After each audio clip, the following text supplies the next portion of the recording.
இதுவரை குரு பகவான் கும்பராசிக்கு 5ஆம் இடமான மிதுன ராசியில் சஞ்சரித்ததால் கல்வி, குழந்தைகள், படைப்பாற்றல் மற்றும் காதல் தொடர்பான பல நல்ல முன்னேற்றங்கள் ஏற்பட்டிருக்கலாம்.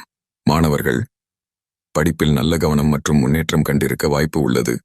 சிலருக்கு குழந்தை பாக்கியம் அல்லது குழந்தைகள் மூலம் மகிழ்ச்சி கிடைத்திருக்கலாம்.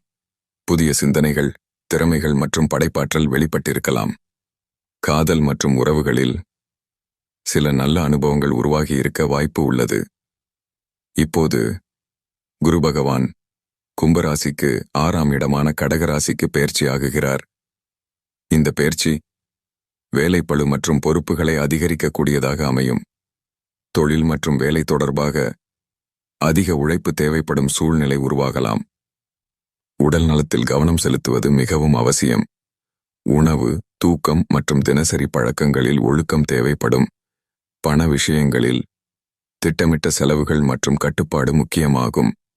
ஆனால் இந்த காலத்தில் எதிரிகளை வெல்லும் சக்தியும் சவால்களை சமாளிக்கும் திறனும் அதிகரிக்கும். கட்டுப்பாடு, ஒழுக்கம் மற்றும் தொடர்ச்சியான முயற்சி இறுதியில் வெற்றியை தரக்கூடியதாக இருக்கும்.